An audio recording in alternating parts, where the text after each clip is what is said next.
Hello दोस्तों, कैसे हैं आप सब। आज की हमारी कहानी है मायके से पेट नहीं भरा। बड़ी बहू सुनो, रीना और उसके ससुराल वाले आ रहे हैं तो तेरा होना जरूरी है, इसीलिए इस बार तो मायके मत जा। इस बार भी छोटी बहू मायके चली जाएगी, तू अगली बार चली जाना। कुंती जी ने एक तरह से बड़ी बहू रजनी को अपना हुक्म सुनाते हुए बोली।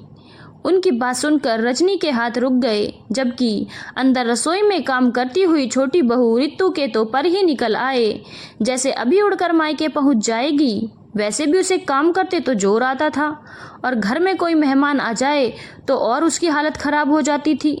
चलो अच्छा है, अपनी कामचोर इमेज का फ़ायदा उठाते हुए वो हर बार काम से बच जाती थी। ऊपर से छोटी है, इस कारण से हर बार डांट से भी बच जाती थी।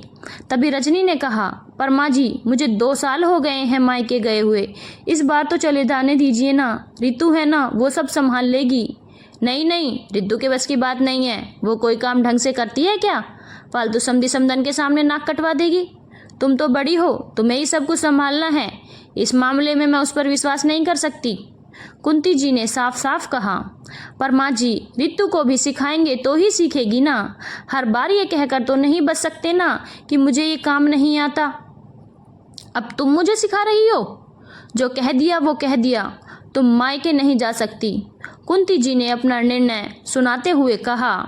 पर माँ जी, रीना के ससुराल वाले 1 सप्ताह के लिए आ रहे हैं, उसके बाद मैं मायके चली जाऊंगी, पर मुझे मायके जाने दीजिए ना। रजनी ने विनती करते हुए कहा। कह दिया ना, समझ नहीं आ रहा है? कोई 1 हफ्ता में रितु तो लौट कर आएगी नहीं। अगर तुम भी चली जाओगी तो फिर यहाँ काम कौन संभालेगा? रीना के ससुराल वाले तो 1 सप्ताह बाद चले जाएंगे, लेकिन रीना तो यहीं पर रहेगी। वैसे भी शादी से पहले इतने साल तो रह ली मायके में, अभी भी मायके से पेट नहीं भरा तुम्हारा। अब मैं इस बारे में कोई बात नहीं करना चाहती। रीना और उसके ससुराल वाले आ रहे हैं, जाकर तैयारी करो।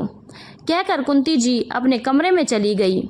रजनी मन में सोच कर रह गई, लेकिन तभी रजनी का ध्यान रितु की तरफ गया। उसकी मुस्कुराहट ने उसके कलेजे को चीर कर रख दिया। छोटी बहू का भी मायके से पेट नहीं भरा और ननद का भी मायके से पेट नहीं भरा, लेकिन बड़ी बहू जो कि जिम्मेदारी लेती है, उसका पेट मायके से भर जाना चाहिए था। भला ये क्या सोच है? इसका तो साफ मतलब यही हुआ कि जो जिम्मेदारी उठाता है वही हर बार पिसता है। पर इस बार रजनी इस फैसले को मानने को तैयार नहीं थी। मन ही मन उसने कुछ निर्णय लिया और अपने काम में लग गई।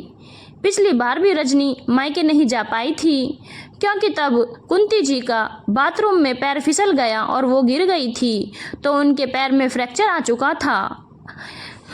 रजनी ने ही उनको संभाला था। तब भी छोटी बहू रितु बहुत खुश हुई थी, क्योंकि उसे तो जाने का मौका मिल चुका था। वो तो सप्ताह भर ही यहाँ पर रुकी थी, उसके बाद अपने मायके चली गई थी। तब भी ननद रीना 1 महीने के लिए यहाँ पर आकर रुकी थी। उस बीच रजनी ने हिम्मत करके जरूर कहा था, माँ जी, अभी तो रीना दीदी आई हुई हैं, मैं 2 दिन के लिए अपने मायके जाकर आ जाती हूँ, मुझे भी मम्मी से मिलने की इच्छा हो रही है। तब कुंती जी ने साफ साफ इनकार कर दिया था। बहू, रीना आई हुई है, मेरे पैर में चोट लगी हुई है और तुम्हारे मायके की पड़ी है, ये जिम्मेदारी उठाती हो तुम ससुराल की? पर माँ जी, रितु भी तो गई है। रजनी ने सिर्फ इतना सा ही कहा था कि कुंती जी ने अच्छा खासा हंगामा कर दिया। अब तुम छोटी बहू की बराबरी करोगी? तुम बड़ी हो, तुम्हें ज़्यादा जिम्मेदार होना चाहिए। कल को मेरे बाद इस घर को तुम्हें संभालना है और तुम उसकी देखा देखी तुलना करने लगी। रीना तो कुछ दिनों के लिए आई है, अब क्या मायके में भी काम करेगी? शर्म की बात है, 2 बहुएं होने के बावजूद बेटी को मायके आकर काम करना पड़ रहा है। आगे रजनी कुछ कह नहीं पाई थी। जब भी ससुराल में कोई काम होता तो रजनी का ही प्रोग्राम कैंसिल होता, जबकि रितु तो आराम से घूम फिर कर आ जाती थी। शाम को जब दोनों भाई आ गए तो पूरा परिवार साथ बैठा हुआ था। तब रितु ने अपने पति जतिन से कहा, सुनो जी, मेरे मायके का टिकट करवा देना, छुट्टियों में मायके जाकर आऊँगी और आराम से 1 महीने बाद आऊँगी। रजनी को देखकर रितु ने मुस्कुराते हुए ये बात कही। तभी रजनी बोली, हाँ देवर जी, पर टिकट 1 सप्ताह का ही करवाना, क्योंकि रीना दीदी के ससुराल वालों के जाने के बाद मैं अपने मायके जा रही हूँ और इसके लिए मैंने टिकट ऑनलाइन बुक करवा ली है। कुंती जी भी वहीं बैठी हुई थी। रजनी की बात सुनकर वो बोली, पर बहू, मैंने तो मना किया था ना, फिर क्यों अब तुम अपनी मनमर्जी करने लगी हो? माँ जी, रीना दीदी तो 1 सप्ताह के लिए अपने ससुराल वालों के साथ आ रही है। उनके ससुराल वाले तो 1 सप्ताह बाद रवाना हो जाएंगे, पर रीना दीदी तो यहीं पर रहेंगी, तो वो संभाल लेंगी। पर मैं इस बार अपने मायके जरूर जाऊंगी। मुझे भी अपने मम्मी से मिले हुए 2 साल हो चुके हैं। क्यों, फोन पर बात नहीं होती है क्या तेरी? एक दिन आए दिन तो बात करती रहती है अपनी माँ से। माँ जी, फोन की बात अलग है, मेरा भी जी चाहता है मायके जाने का, मेरे परिवार वालों से मिलने का, कुछ वक्त उन लोगों के साथ गुजारने का। रजनी ने जवाब दिया। बहू, इतने साल तो अपने मायके में रह ली, क्या तेरा जी नहीं भरा अभी तक? कुंती जी हाथ नचाते हुए बोली। कितनी अजीब बात है माँ जी, छोटी बहू का जी नहीं भरा मायके से, आपकी बेटी का भी जी नहीं भरा मायके से, पर बड़ी बहू का जी भर जाना चाहिए मायके से। आखिर मैं भी तो किसी की बेटी हूँ। मेरे भी तो माता पिता मेरा इंतजार करते हैं कि साल में 1 बार ही सही हमारी बेटी हमसे मिलने तो आएगी। जो जिम्मेदारी निभाता है उसी को क्यों दबाया जाता है?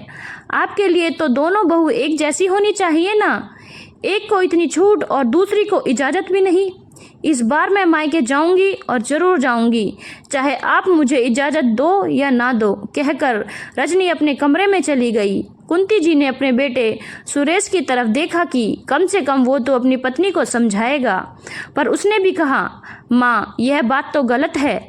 कुछ दिन ऋतु अपने मायके रह आएगी तो कुछ दिन रजनी रहकर आ जाएगी। आखिर 2 बहुएं तो दोनों को एक जैसा समझो।